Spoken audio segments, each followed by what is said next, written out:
Good day, and welcome to the fiscal 2026 first quarter Hewlett Packard Enterprise earnings conference call.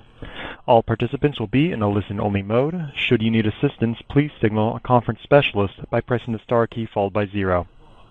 After today's presentation, there will be an opportunity to ask questions. To ask a question, you may press star, then 1 on a touch-tone phone. To withdraw your question, please press star and then 2. Please note this event is being recorded. I would now like to turn the conference over to Paul Glazer, Head of Investor Relations. Please go ahead, sir. Good afternoon. I am Paul Glazer, Head of Investor Relations for Hewlett Packard Enterprise. I would like to welcome you to our fiscal 2026 first quarter earnings conference call with Antonio Neri, HPE's President and Chief Executive Officer, and Marie Myers, HPE's Chief Financial Officer. Before handing the call to Antonio, let me remind you that this call is being webcast. A replay of the webcast will be available shortly after the call concludes. We have posted the press release and the slide presentation accompanying the release on our HPE Investor Relations webpage. Elements of the financial information referenced on this call are forward-looking and are based on our best view of our business and the external factors affecting us as we see them today. HPE assumes no obligation and does not intend to update any such forward-looking statements. We also note that the financial information discussed on this call reflects estimates based on information available at this time and could differ materially from the amounts ultimately reported in HPE's quarterly report on Form 10-Q for the fiscal quarter ended January 31st, 2026. Figures used in verbal remarks are rounded for ease of discussion. For more detailed information, please see our earnings materials as well as disclaimers relating to forward-looking statements that involve risks, uncertainties, and assumptions. Please refer to HPE's filings with the SEC for more detailed discussion of these risks. For financial information that we are showing on a non-GAAP basis, we have provided reconciliations to the comparable GAAP information on our website. Please refer to the tables and slide presentation accompanying today's earnings release on our website for details.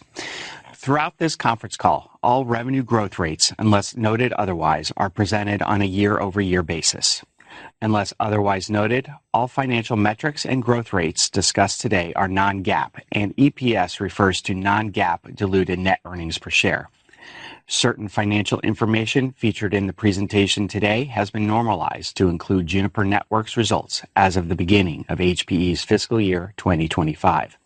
Antonio and Marie will reference our earnings presentation in their prepared comments. With that, let me turn it over to Antonio. Thank you, Paul. Good afternoon, everyone.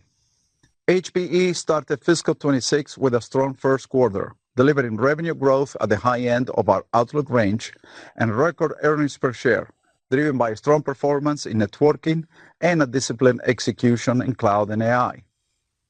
Our Q1 results give us the confidence to raise our fiscal 26 outlook, which Marie will cover later in the call. Q1 revenue was $9.3 billion, up 18%. We delivered record earnings per share of 65 cents, well above the high end of our outlook, with strong Q1 free cash flow of $708 million. Orders significantly outpaced revenues, fueled by strong customer demand.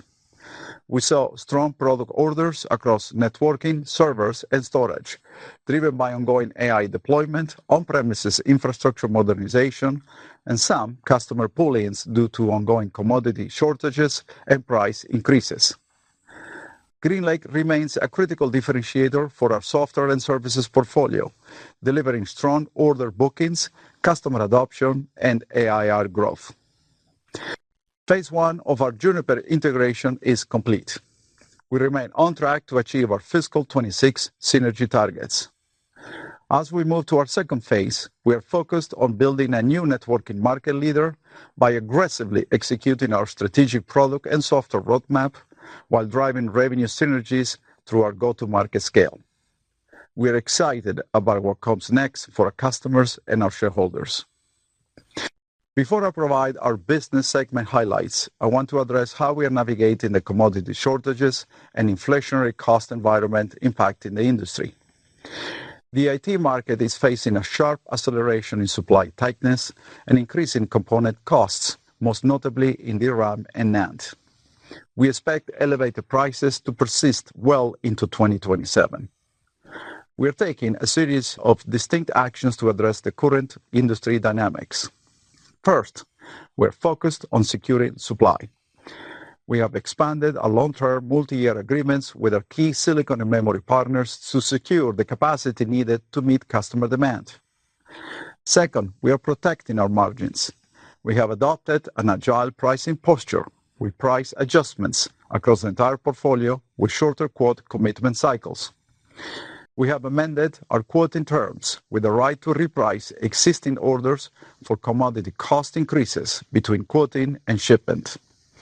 And third, we are proactively communicating with customers and channel partners, providing lead time and cost visibility, along with alternative configuration recommendations to shape demand.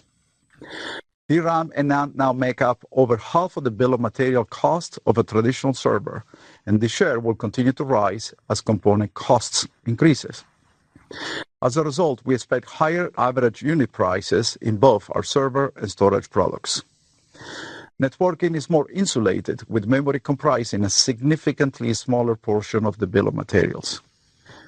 Given the supply dynamics, our fiscal 26 strategy prioritizes higher margin product orders, which have an impact on our AI systems revenue growth rate for the year. Moving on to our Q1 results, as communicated at Security Analyst Meeting last October, we have streamlined our financial reporting structure into two primary segments. Our networking segment combines Juniper Networks with our historical Intelligent Edge business, while the Cloud and AI segment includes server, hybrid cloud, and financial services. I am incredibly pleased with our Q1 networking segment performance and with the excellent progress we have made in integrated Juniper Networks. Our strategy is paying off. We deliver strong revenue growth at the high end of our guidance, with orders growing faster than revenue. The networking segment now represents nearly 30% of our HPE's total revenues and more than half of our total operating profits. Networking revenue increased 152% and 7% on a normalized basis, with orders up low double digits, driven by strength in wireless, data center switching, and routing products, with strategic wins and demand strength across the world. In campus and branch, customers are adopting our self-driving AI ops networking strategy and solutions. Normalized orders increased by high single digits. The Wi-Fi 7 transition is ramping quickly. We saw more than 10 times increase in Wi-Fi 7 access points sold, with devices connected to both our Mist and Aruba Central Cloud platforms up 28%. In data center switching, orders increased mid-40% on a normalized basis, driven by strong momentum in AI data centers and ongoing data center modernization efforts. AI data center builders and operators at scale appreciate our speed of execution, high-touch support, and innovative congestion management capabilities.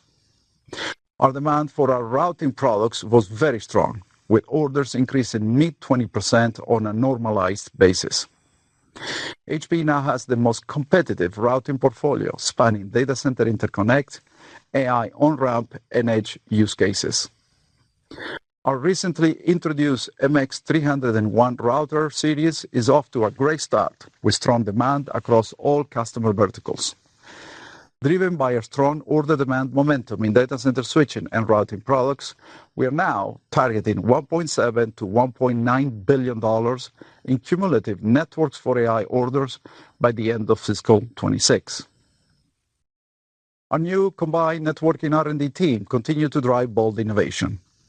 We showcased our leading networking capabilities last month at the Milano Cortina 2026 Winter Olympic Games, delivering the connectivity and security for athletes to access real-time performance data, for broadcasters to stream video, and for fans to connect with the Olympic application.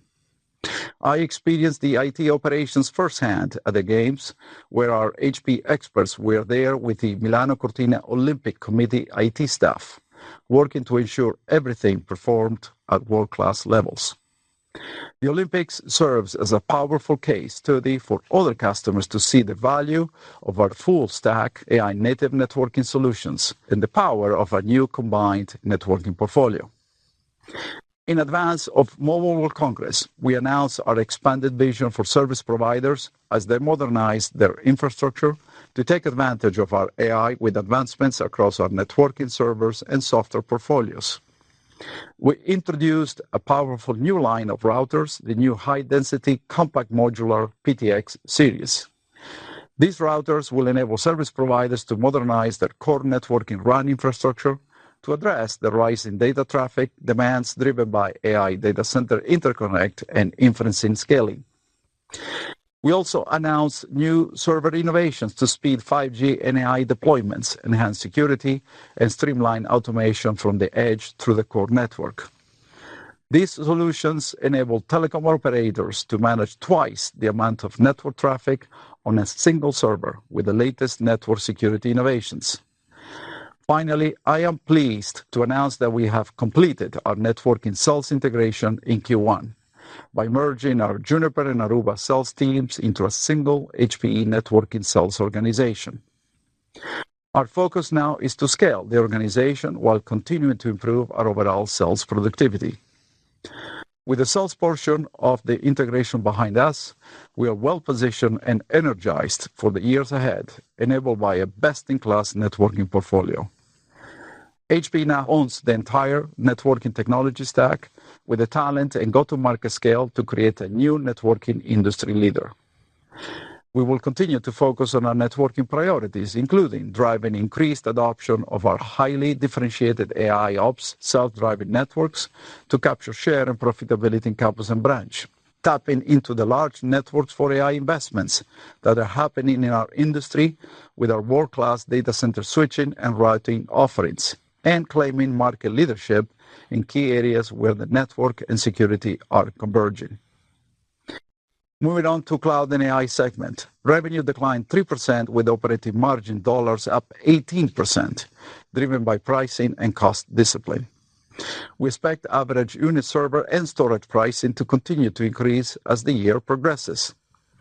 Q1 server orders grew low double digits, driven by higher demand for traditional servers as customers expand AI deployments, modernize infrastructure, and accelerate orders due to industry supply challenges.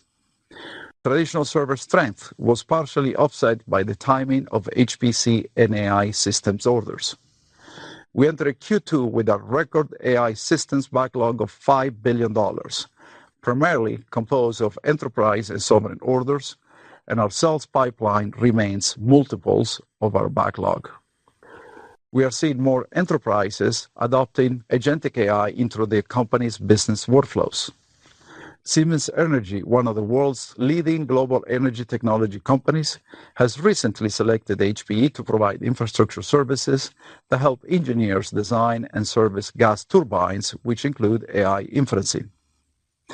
In storage, we remain focused on executing our shift to our own IP portfolio strategy. Our storage Alletra MP products had another strong quarter, with Q1 orders up 42%, marking our fifth consecutive quarter of double-digit year-over-year growth, driven by the installed base block transition and the accelerated adoption of our object-based platform. GreenLake continues to be a significant differentiator for HPE. In Q1, we approached 50,000 customers on our GreenLake cloud platform. Our AIR is on track to reach our $3.5 billion target by the end of fiscal 26, driven by strong subscription services across networking, storage, and cloud software and services. Our unique portfolio of cloud management software, AI ops, and our platform-based services underpin our hybrid cloud offerings, driving significant customer interest and building a strong sales pipeline. Our VM Essentials virtualization revenue grew sequentially for the third consecutive quarter, with high double-digit new logos growth year over year, driven by the escalating cost of legacy virtualization software. Our private cloud AI orders increased for the fourth consecutive quarter, supported by a substantial number of new customer wins across both enterprise and service providers. Lastly, HPEFS delivered an exceptional quarter with record return on equity. During these high commodity cost cycles, HPEFS is a strategic advantage, enabling customers to maximize the value of their current IT infrastructure and provide access to certified pre-owned technology. And finally, we continue to make excellent progress in our Catalyst modernization and cost programs. We see great returns in deploying AI across our enterprise and remain on track to deliver our committed fiscal 26 savings targets. In closing, we had a great start of our fiscal year. We delivered a strong first quarter performance while achieving our Juniper integration and Catalyst synergies commitments. While the industry is currently experiencing significant commodity supply and cost headwinds, we are raising our networking revenue, earnings per share, and free cash flow outlook for fiscal 26. And we remain committed to our long-term fiscal 2028 targets, including at least $3 in earnings per share and more than $3.5 billion in free cash flow. We are well positioned to navigate today's market dynamics while aggressively pursuing our strategic priorities, including building a new networking industry leader. I will now turn it over to Marie to walk through our Q1 financial details and our new fiscal 26 outlook. Thank you, Antonio, and good afternoon, everyone. I'm pleased with our performance this quarter as we delivered on our commitments with strong profitability across the board. Q1 was a strong start to fiscal 2026, reinforcing our confidence in our strategy and demonstrating our ability to execute in a dynamic environment. We exceeded expectations on net earnings and free cash flow while continuing to invest with discipline for long-term value creation. This quarter was defined by three themes. First, strong operating discipline and favorable mix drove operating margins above our outlook in both networking and cloud and AI. Second, overall demand strengthened sequentially with orders exceeding revenue and backlog building, reflecting customer investment in data center modernization and anticipation of component cost increases. And third, Catalyst savings and Juniper-related cost synergies are tracking to plan, contributing to higher profitability. Now, let me walk you through the details of our Q1 performance. Revenue was $9.3 billion, up 18%, driven primarily by the inclusion of Juniper Networks and down 4% sequentially, reflecting typical seasonality and lower AI systems revenue as expected. Gross margin improved sequentially to 36.6%, driven by continued pricing discipline and a favorable mix towards networking, which helped to offset higher commodity costs, particularly in memory. Operating margin was better than expected at 12.7%. Margin strength in both networking and cloud and AI reflected our conscious pivot to focus on higher margin, more profitable components of our business. Operating expenses also declined 5% sequentially, consistent with our outlook driven by strong cost discipline. For the quarter, EPS was a record 65 cents, exceeding the high end of our guidance range. GAAP EPS was 31 cents. I'm particularly pleased with our strong free cash flow of $708 million, a notable outcome as Q1 typically represents a seasonal cash flow outflow. Free cash flow growth is a core pillar of our strategic framework for value creation, and the results underscore the progress we've made on improving our working capital management and profitability. Now, let's turn to our segment results. Networking was again the standout performer and the primary driver of a higher growth and margin profile. Revenue of $2.7 billion was up 7% on a normalized basis in line with our expectations. Our expanded portfolio enabled HPE to capture strong demand in data center switching and routing. Order growth exceeded revenue, and as Antonio mentioned, we now expect cumulative networks for AI orders to reach a range of $1.7 to $1.9 billion by fiscal year-end 26. As we announced at our securities analyst meeting, under our new reporting structure that began in Q1, we are now reporting our network segment revenue under two different views, product and customer. Within our product categories, data center networking and routing delivered 31% and 10% normalized growth, respectively, reflecting strong networks for AI demand. Campus and branch grew 2%, fueled by accelerating adoption of Wi-Fi 7, while security declined 5%. On a customer vertical basis, enterprise revenue was up 2% on a normalized basis, and service provider revenue was up 20%. Strength in service provider customers reflects investments in high-performance data center fabrics, routing capacity, and interconnect to support both AI training and inference. Networking operating margin was 23.7%, slightly above our guidance, supported by scale, pricing discipline, and early Juniper synergies. Our actions are helping to offset higher component costs while supporting our margin performance. We are improving our execution, capturing operational efficiencies, and driving cost synergies as we work through the next phase of our integration. We successfully completed Sales Day 1 in Q1, marking an important milestone in integrating our HPE and Juniper sales organizations.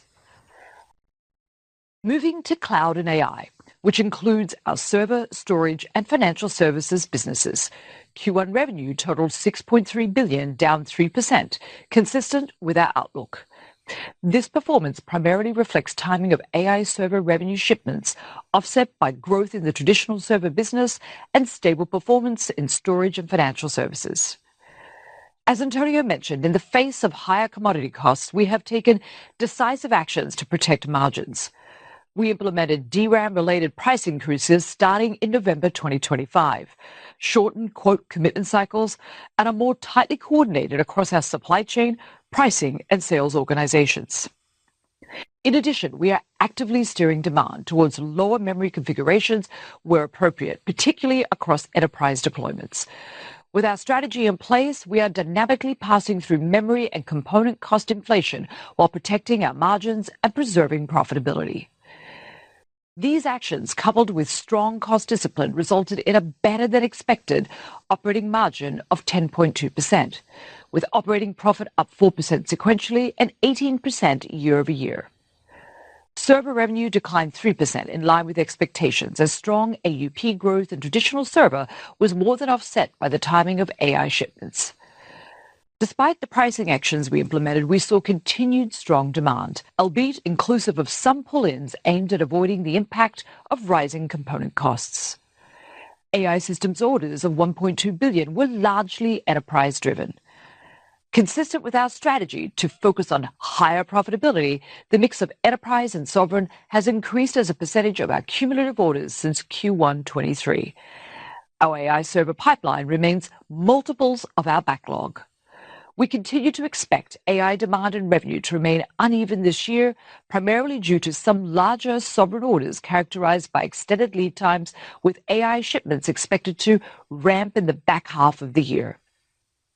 Moving to storage, which includes our storage, private cloud, and GreenLake software solutions, revenue was up 1%. We continue to migrate customers to Electra MP, which grew orders and revenue strong double digits year-over-year. We also continue to see strength in our private cloud offerings. As a reminder, we are exiting our third-party non-IP business to drive greater profitability. We have reclassified this revenue with prior periods adjusted accordingly. Lastly, financial service revenue growth was roughly flat and generated an all-time high in return on equity of 27%. In addition, we are seeing incremental demand for networking following the acquisition of Juniper. Going forward, we expect networking to be a growth engine for HPFS as we capitalize on our broader portfolio. This quarter's results reflect strong progress across our Catalyst initiatives and Juniper synergies, with both tracking to plan. These initiatives increase productivity, capture efficiencies, and unlock operating leverage that drives sustained profitability. Our relentless execution in both drove strong profitability and keeps us on track to generate at least $3 in EPS, and more than $3.5 billion in free cash flow by FY28. Our Catalyst initiative is delivering meaningful cost savings by automating critical operational capabilities. Across our global operations, we are aggressively deploying AI at scale to improve speed, cost, and customer experience, driving measurable and accelerating results as we continue to expand deployment. For example, we are using generative AI to surface technical insights targeting a 90% reduction in search time for engineers and enabling faster, higher quality service resolution. In addition, we are leveraging AI-optimized recommendations to simplify configuration workflows and improve accuracy. We are targeting 30% faster quote cycles, enabling customers to move from design to order with less friction. We have also made solid progress against our Juniper synergy plan. We have driven key structural actions, including the achievement of our sales day one milestone. Our networking sales team is now operating on a unified approach to engaging customers, supported by harmonized fiscal 26 sales compensation plans that sharpen our go-to-market focus and execution to drive toward our growth outlook for the year. In addition, we're making good progress on integrating corporate-related functions to drive significant savings across our networking business, including optimizing our supply chain strategy, real estate footprint, and marketing expenses. Turning to free cash flow, we delivered strong operating cash flow of $1.2 billion and free cash flow of $708 million in Q1, reinforcing our disciplined approach to financial management. Generating robust free cash flow and successfully integrating Juniper remain top priorities as we execute our fiscal 2026 strategy. Q1 benefited from a typical seasonality, which drove a 5-day improvement in our cash conversion cycle from last quarter. This was driven by an increase in days payable due to higher purchases to secure supply for future shipments and a slight decrease in days receivable due to favorable billings linearity and strong Juniper collections, largely offset by an increase in days of inventory due to higher purchases. Inventory ended the quarter at $6.9 billion, down year over year, but up sequentially for assurance of supply purposes given industry-wide supply chain constraints, particularly in memory, and we saw our purchase commitments increase sequentially. We continue to demonstrate our commitment to a balanced capital allocation strategy. During the quarter, we returned $190 million through dividend to common shareholders and an additional $158 million via share repurchases. We improved our pro forma net leverage ratio from 3.1 times after closing the Juniper acquisition to 2.6, primarily due to a healthy cash position, a lower debt balance, and improved profitability. We continue to make good progress on our previously announced H3C transactions, which remain on track to conclude in the first half of calendar 2026. Before we get into the details of our guidance, let me briefly address the macro environment, which continues to be highly dynamic and uncertain. First, as Antonio noted, we are seeing unprecedented supply tightness and a rapidly rising component costs. We are taking decisive actions to mitigate these pressures and protect profitability. Second, following the Supreme Court's recent tariff decision, we continue to monitor developments closely with greater clarity on tariff outcomes needed to fully assess the potential business impact. And third, we are closely monitoring our business in the Middle East, which remains highly fluid. Our guidance reflects our best estimates as of today, the net impact of the macro environment, and our mitigation measures. We are confident in our ability to adapt as the environment evolves. For FY26, we are raising our EPS outlook range by 5 cents to $2.30 to $2.50. We are also raising our GAAP EPS by 40 cents to $1.02 to $1.22.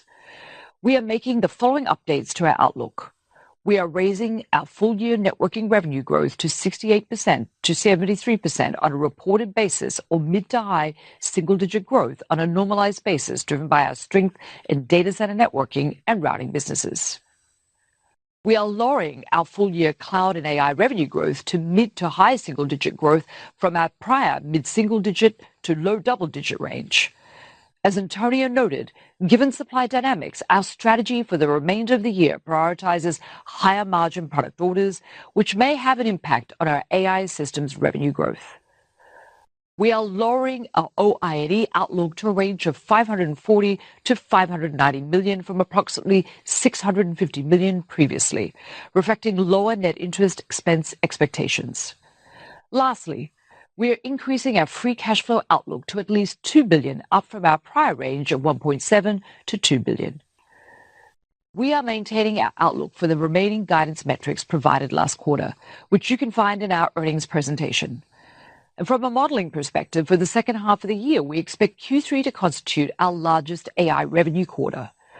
Also, we expect profitability to be weighted towards Q4, consistent with our historical linearity. For Q2, we expect total revenue will be between $9.6 to $10 billion, driven by strong demand. And for networking, we expect revenue to grow 142% to 152% year over year on a reported basis, or at the high end of our updated FY26 normalized target growth range. This growth is driven by strength in our backlog. We expect revenue performance and synergy realization to help offset the impact of inflationary component costs while driving an operating margin rate in line with our full-year guidance. In cloud and AI, we expect a sequential increase in our AI server revenue, but still expect the majority of AI deals to ship in the second half of the year. Given the mix shift towards AI server and higher commodity costs quarter over quarter, we expect operating margins for cloud and AI to be near the midpoint of our FY26 target range.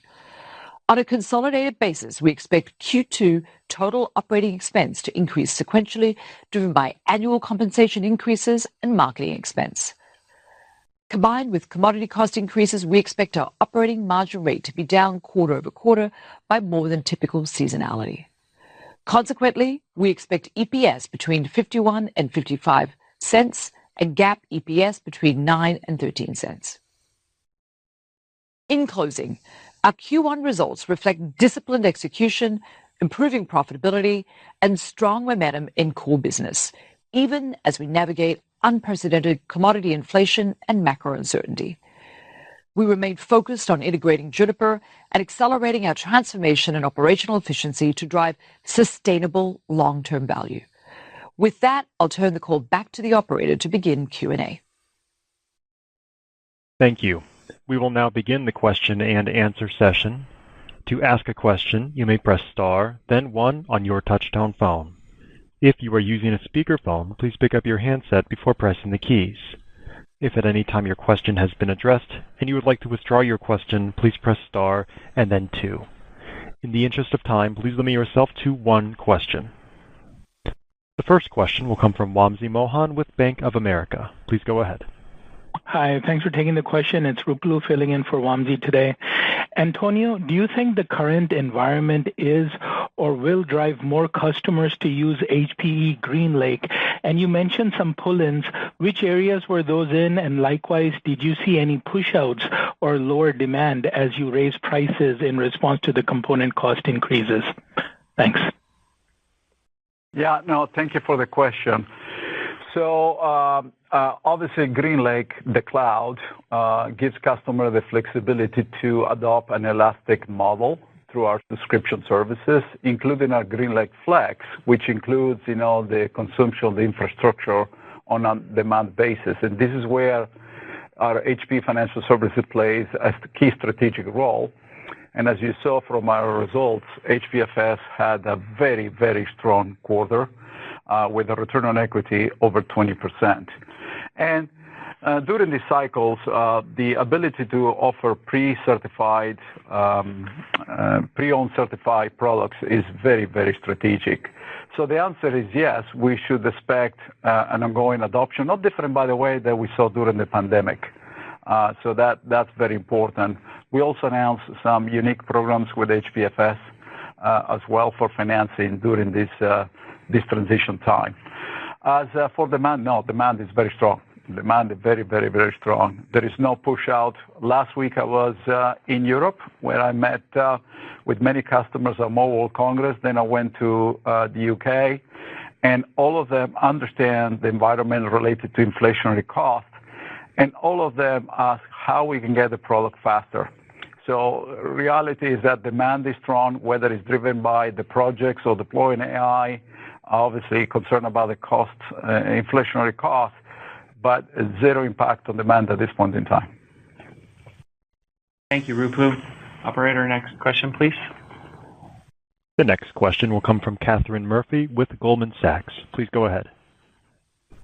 Thank you for the question. To ask a quick one on memory pricing, can you talk about how rising memory prices are reflected in the outlook for profitability in both your traditional data center business and then networking for fiscal 26? And if you could quantify what you're assuming for memory prices throughout the year, that would be helpful. And then to ask my follow-up, in terms of securing supply, do you have sufficient supply secured to meet the midpoint of the fiscal 26 guidance? Thank you very much. Well, thank you, Catherine. I will start, maybe Marie, if you want to add anything, let me know. In our guide, the guide Marie just provided, we have contemplated our line of sight for the supply that we need to deliver that outlook range, both on the revenue side and on the profitability side. So when we provide outlooks, it's because we have line of sight on our ability to go execute that. So that's point number one. Point number two, on the memory cost increases, we will continue to see that throughout 2026. Today, against our order backlog and the demand momentum we see, we don't have enough supply to meet all the customer demand. But as I said earlier, we have line of sight for the outlook we provided. And look, you will see the reports from the industry analysts.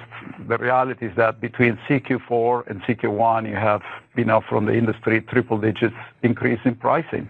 And we continue to expect double digits as we go forward. And this is one of the things we did very well in Q1, as Marie commented earlier, is that we took action on pricing early. We actually increased prices in November, and then in December, and then in January, and we have done it multiple times. And that's why our focus is first, securing supply to meet the customer demand. We have the supply to deliver the outlook. Second is obviously protect our margins, and we're doing that to pricing and to, managing the mix. We are, of course, favoring the high-margin businesses. Networking uses less memory, but is a critical component of our demand shaping, and then obviously traditional servers. And then in AI, we focus on really enterprise first and sovereign following that. Yeah, maybe I'll just add that in terms of the guide and how we thought about the memory pricing.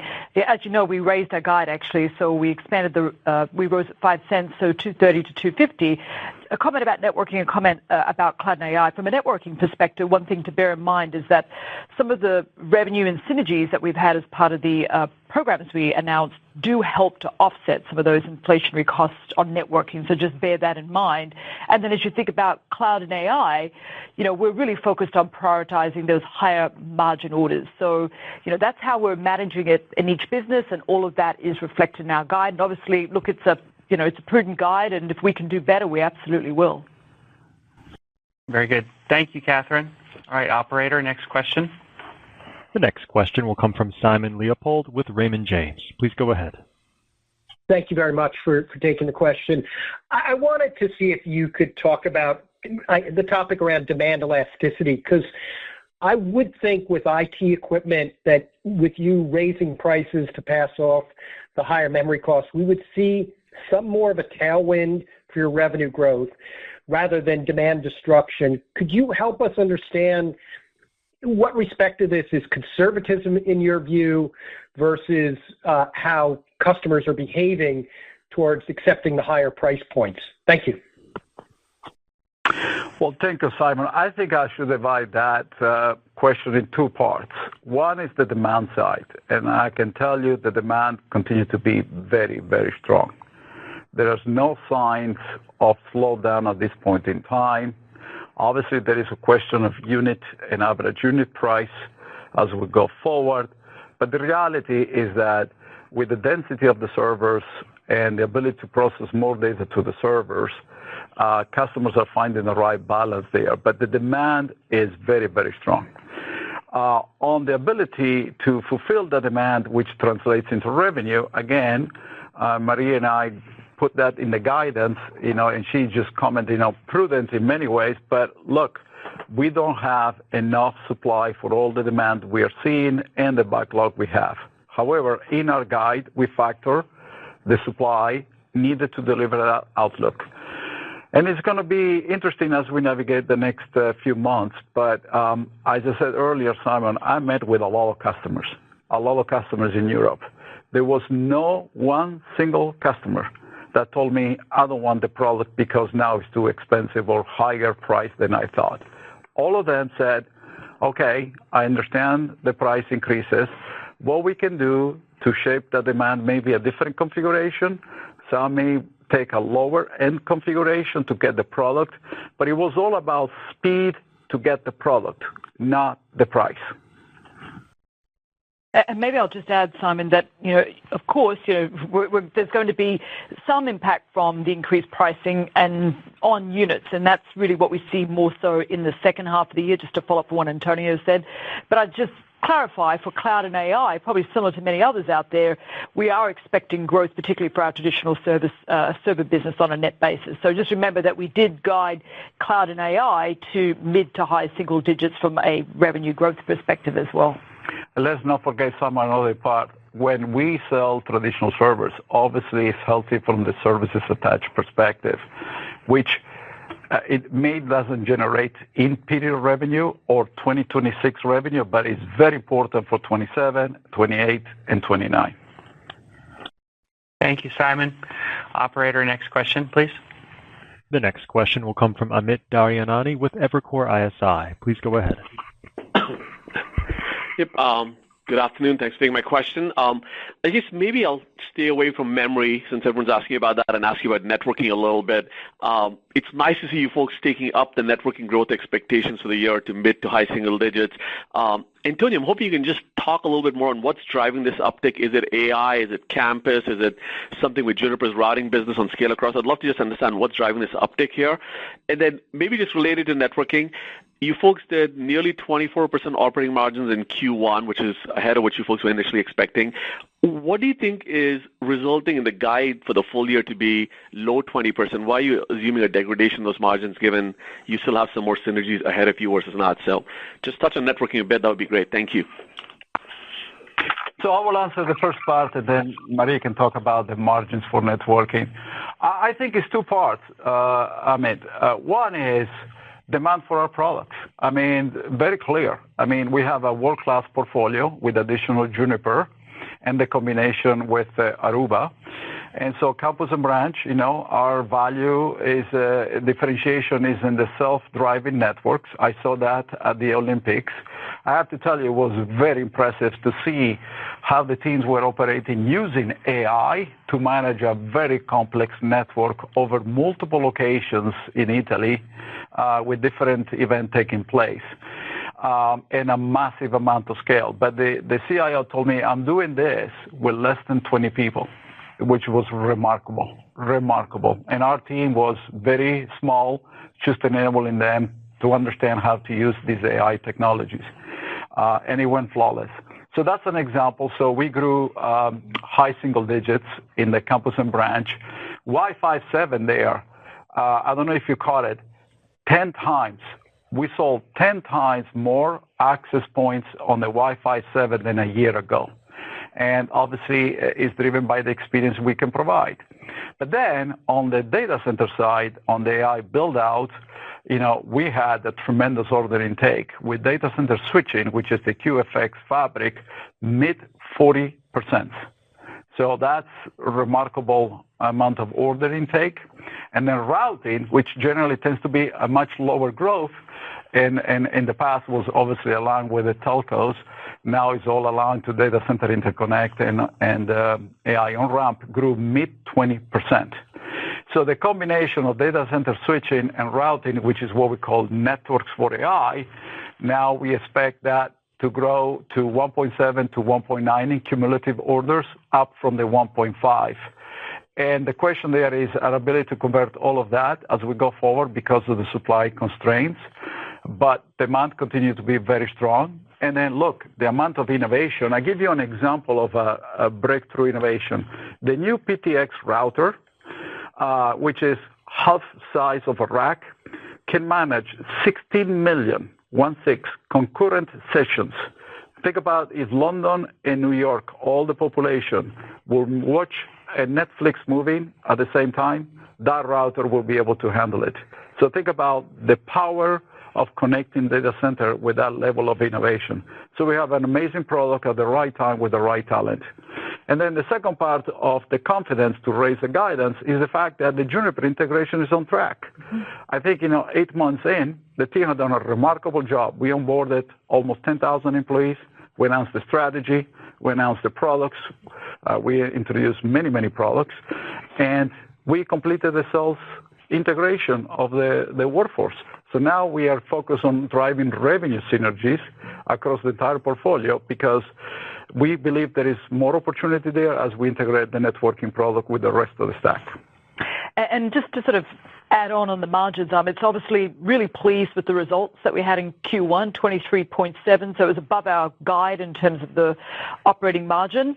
And it was a combination of reasons due to the scale that you're starting to see in the business that Antonio referred to. We had good pricing discipline and early Juniper synergies that came through. Now, what I would just add to sort of bear in mind, as Antonio mentioned, we're just through phase one of the integration itself. So we've sort of got sales day one, but there's still more to do at this point in time. So it is the prudent thing to do at this point to keep our range, which is the low 20%. And honestly, if we can do better, as we've demonstrated, we absolutely will, Amit. Thank you. Thank you, Amit. Thank you. All right, operator, next question, please. The next question will come from Eric Woodring with Morgan Stanley. Please go ahead. Great, guys. Thank you very much for taking my questions. I wanted to maybe touch back on the demand environment and maybe, Marie, if we look back over the last 5 years, revenue has typically declined from January into the April quarter by about 3% for legacy HPE and similar trends for Juniper. You're guiding to 5% sequential revenue growth in the April quarter. And in response to one of the earlier questions, Antonio mentioned customers very active or trying to get product faster given future supply risk. And so I guess my question is, shouldn't we classify that as pull forward, or how do you maybe delineate between strong demand that has longevity through the year and some of these customers just trying to get product quickly because of the risk of supply in the second half? Thanks so much. Well, I maybe start.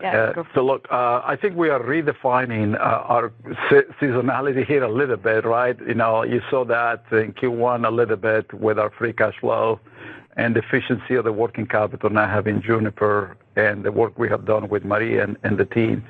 But Q2, obviously, you start seeing the benefits of having Juniper and the strong momentum in the network for AI, which obviously is helping as well.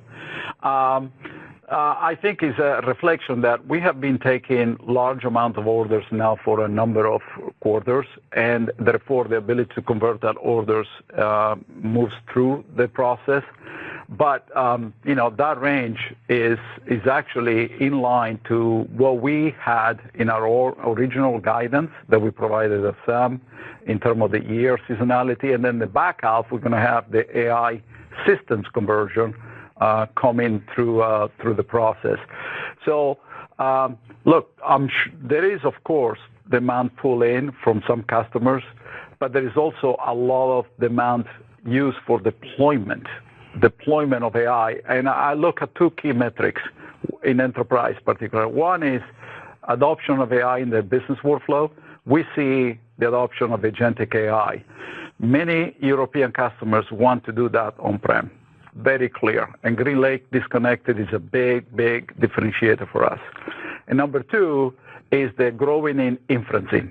The inferencing portion of AI is growing very rapidly, and that aligns really nice with our portfolio, particularly with Juniper and servers.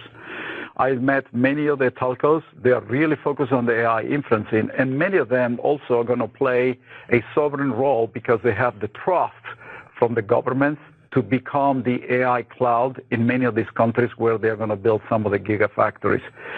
But in general, I will say, driven by the demands of AI, driven by the demands of modernizing their infrastructure for data, and then deploying AI on-premise is going to play a role for us in addition to networks for AI to build large-scale data centers.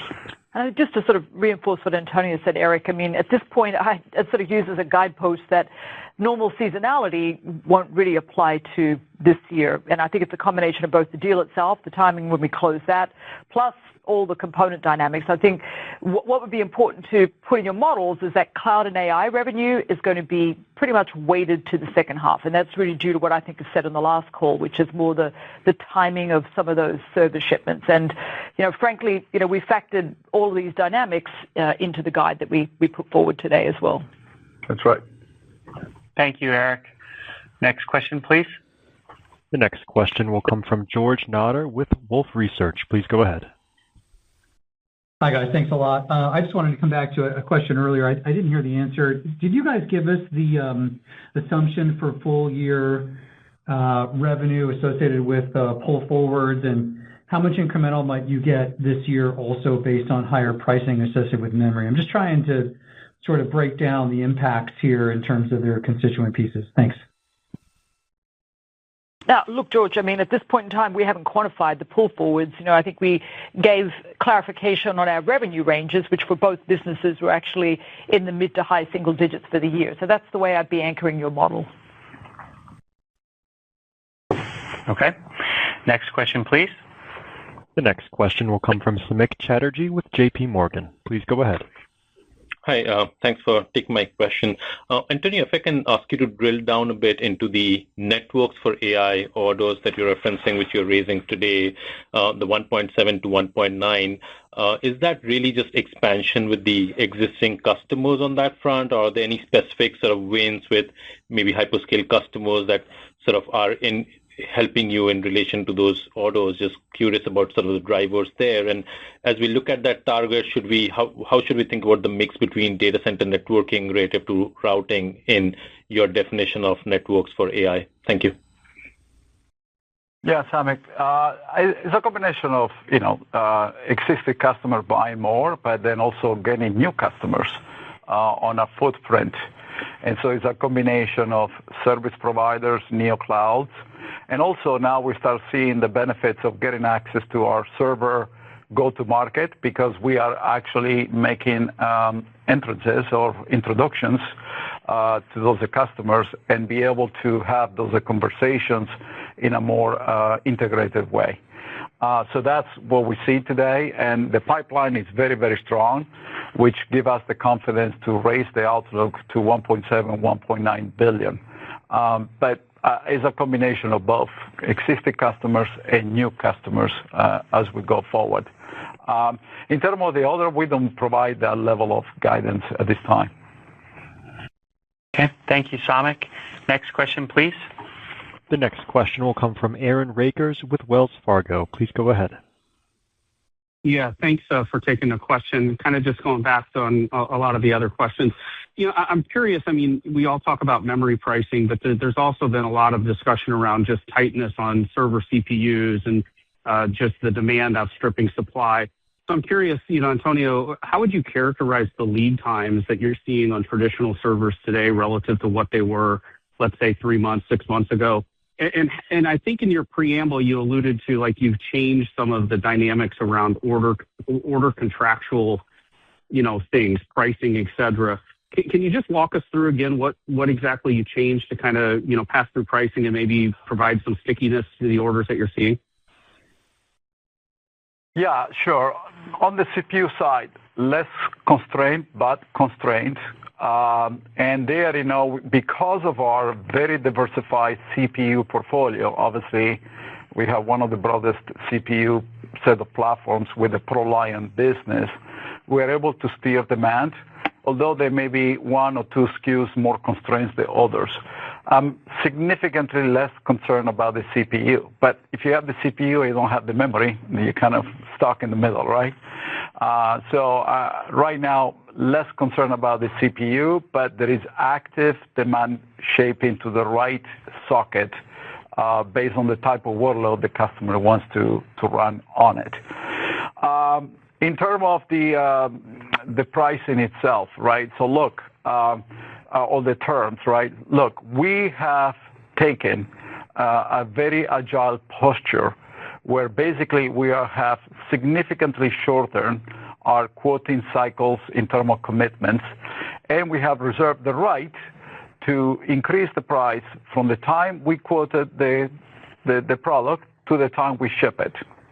And so the customer has always the right to cancel the order before it gets shipped. But once again, when I had this discussion last week with all our European customers, they all understood that dynamic. What they want is lead time transparency, clarity of the price increase. Think about it this way, Aaron. And the way I say it is like, what is the memory cost and the NAND surcharge, right? So if you quoted X, now the cost is Y. What is the difference between X and Y? So you are very transparent on what the surcharge for the increase is. And that's what we're doing. That's, look, I always said, a quick no is better than a long yes. And fundamentally, that level of communication is super important as we navigate this environment. Okay, thank you, Aaron. All right, next question, please. The next question will come from Tim Long with Barclays. Please go ahead. Thank you. Wanted to touch on kind of the campus branch business for a little bit. A lot going on there as well. It's been really strong. Looks like a little bit, at least on the revenue side, deceleration this quarter. But obviously the Wi-Fi 7 sounded like it was really strong. So could you just talk a little bit about the offsets? Are we seeing anything different in win rates, or are there just any other type of delays or push-outs? I think the orders were a little better than revenues. Just curious about the growth rate in that business and what you're seeing from a competitive landscape. Thank you. Sure, Tim. As I said, our campus and branch order intake was high single digits this quarter. And that's obviously on a normalized basis, right? And so we believe that customers now have the clarity which path to follow between Juniper Mist and Aruba Central. And we did a very good job laying that foundation, because we now have every possible deployment capability. And in Europe, obviously, they favor more sovereign disconnected offers versus a cloud-connected offer. But when there is a cloud-connected opportunity, we lead with Juniper Mist. When there is a on-prem virtual private cloud or disconnected requirement, we lead with Aruba Central. And as you recall, last December at our HP Discovery event, we launched what we call the dual boot infrastructure with our Wi-Fi 7. And we saw a 10 times increase this quarter in access points, which means customers resonate with our AIOps self-driving network in each of the platforms. And we introduced also new AI agentic approaches to both platforms as a part of the combined innovation. So the dynamic there is that customers, obviously, they are moving forward. We announced a number of strategic deals. For example, another interesting win, although it's in the sports space, Atletico Madrid is going to revamp the entire venue, including the space outside the stadium, using our offerings. But that's one example. As I talked before, the entire Olympic Games run on the Juniper Mist infrastructure. But there are other ones, in Europe that, in the case of Atletico Madrid or others, are using Aruba Central. So we have the ability to compete against anyone in every deployment model. And we expect this to continue as we go forward, because now we have one integrated sales organization, all selling the same portfolio and all compensated for selling the same offers. So now I'm excited about scaling this and driving revenue synergies and then sales productivity. All right, thank you, Tim. Operator, last question, please. The last question will come from Asiya Merchant with Citigroup. Please go ahead. Great. Thanks for squeezing me in here, guys. Just if I can on AI, with the majority of the backlog here in the second half, a lot of it from enterprise sovereigns, just high level, how should we think about, the margins in this segment overall for cloud and AI progressing? And if you could provide any color on the attach rates that you're seeing with those AI revenue backlogs in addition to the server revenues that you're recognizing. Thank you. Yes, no, good afternoon, Sarah. And in terms of just the margins for AI, the right way to think about it is in terms of the guide that we've given. So, I think we had obviously a very strong Q1 here for the whole segment itself.